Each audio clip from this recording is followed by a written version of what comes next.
Joining us right now is J. Neil Schulman. You're a filmmaker. I'm a writer, journalist, filmmaker, actor. I wear a lot of hats. Okay. And when we heard about the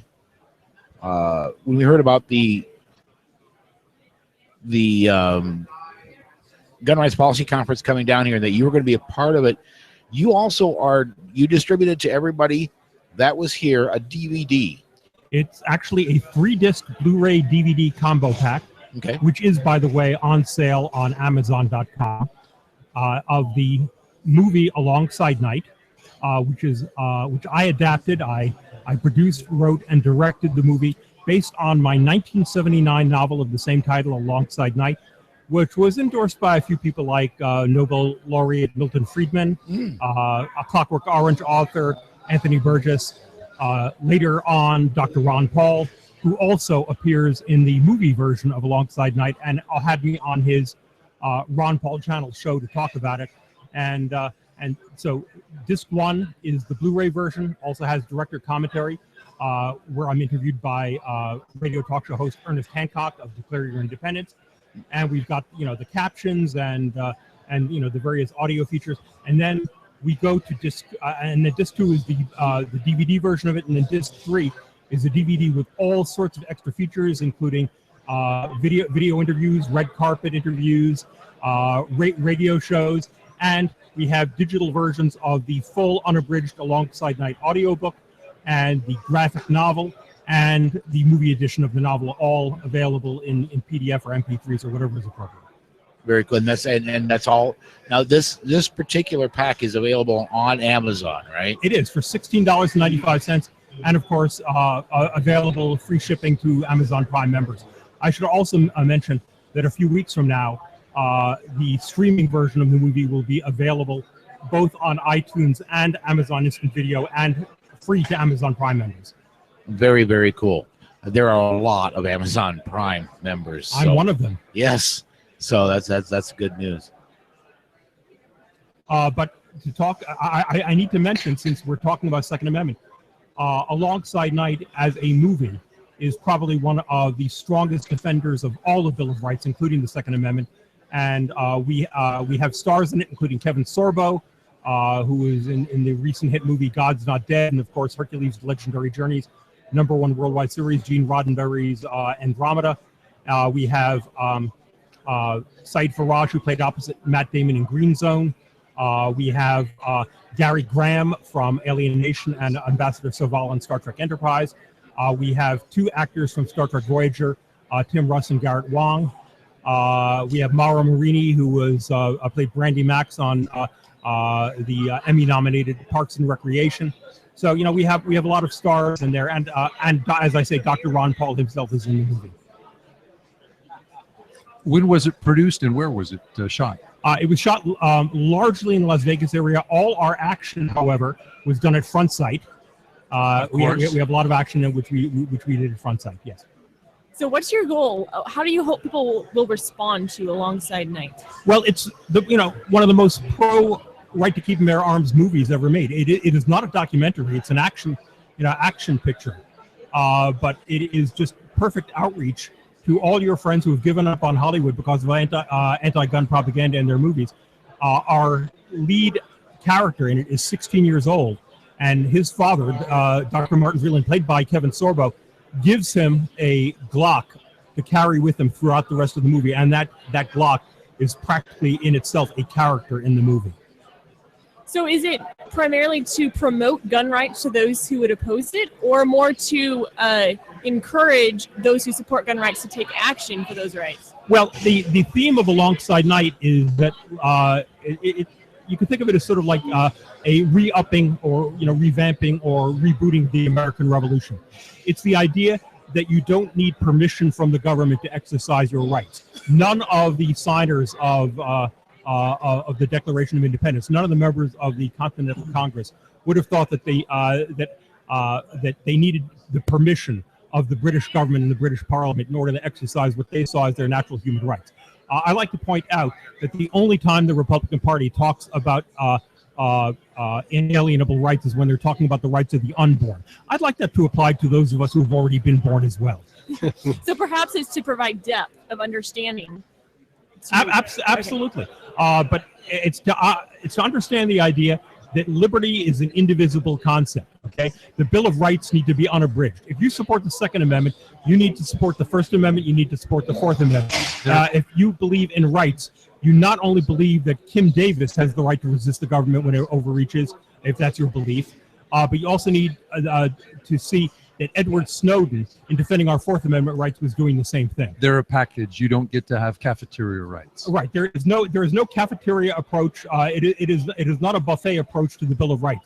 It is all of a piece, and these are basic human rights. When you're talking about the right to work, for example, you don't get to say, well, right to work means you don't have to join a union. It also means you don't need a green card permission slip from a government official in order to exercise the basic human right to work. One of the first totalitarian things that government learned how to do was put up border fences. There is such a thing as a natural human right to travel. There is such a thing as a natural human right to work. And that doesn't apply to ethnicity or the language you speak, okay? One of the things the government tries to do is abridge our Second Amendment rights by saying that we are criminals. Government, as Ayn Rand pointed out in Atlas Shrugged, government only has powers over criminals. And so if the government says that you are a felon or a violent misdemeanor or have a restraining order against you or have a restraining against you because there's an active divorce lawyer on the other side, you don't lose any of your basic human rights. And this is a concept which goes down to the very beginning of our country. The primary legal document of this country is not the Constitution, it's the Declaration of Independence signed by the Continental Congress. And the Anti-Federalists were only willing to accept the Constitution if there was a Bill of Rights attached. Okay, and that Bill of Rights is where our rights lie. And by the way, there is a federal law which makes it a criminal for anybody in government, local, county, state, or federal, to violate those rights. It's Title 18, United States Code, Section 242.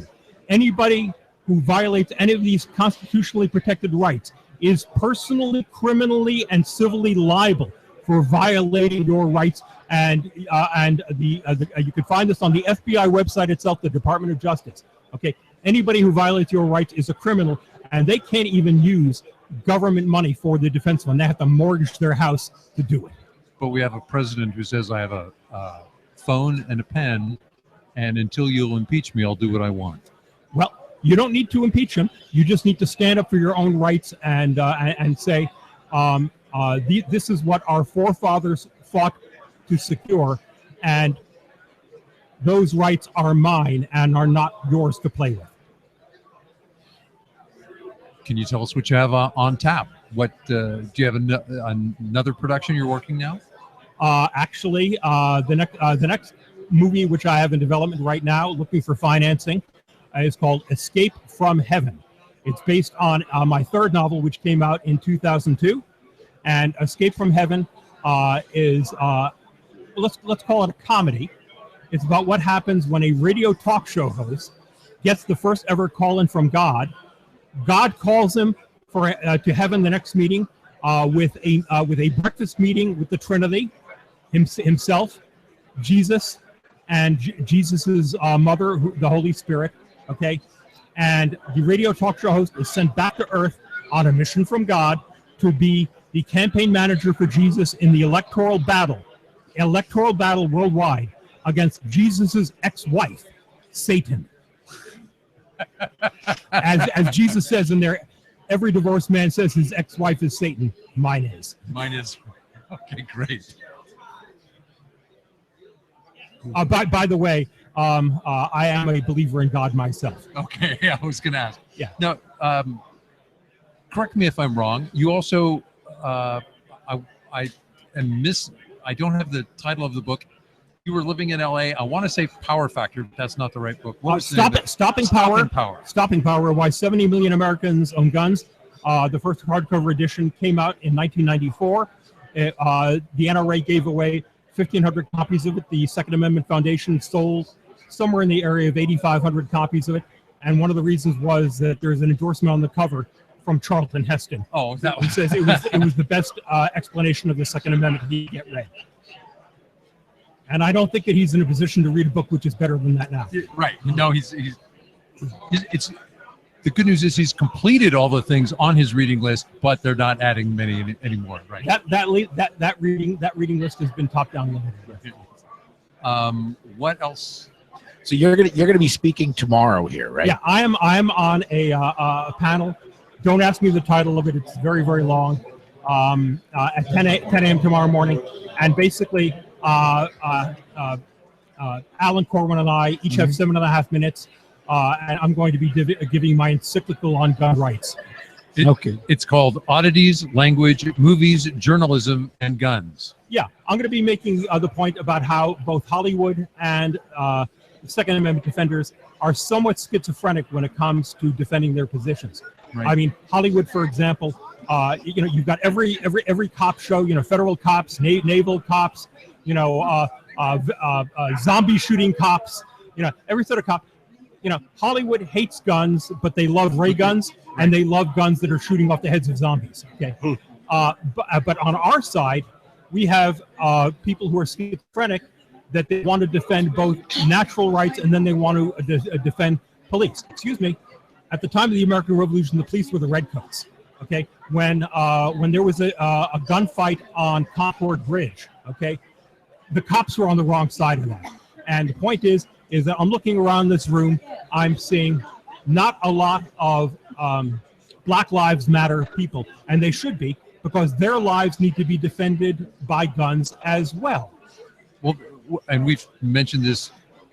I suspect John Lott will bring it up. He frequently says that the people who rely on the right of self-defense are those who are least supported by the police and the politically connected. They're our urban poor. Look, at the time of the American Revolution, the framers of our system of government knew what police were, and they knew that they were the ones who did things like arrested people without warrant and put them in deep dark dungeons without any habeas corpus right, and they were opposed to that. They did not think that we needed police forces in order to defend the basic civility which was expected. The people themselves were supposed to do that, organizing themselves as posse and organizing themselves as militia. And that is the basic purpose of the Second Amendment. It is not to defend ourselves so much from individual criminals, although that is a secondary benefit of it. It is to defend ourselves when government gets out of control.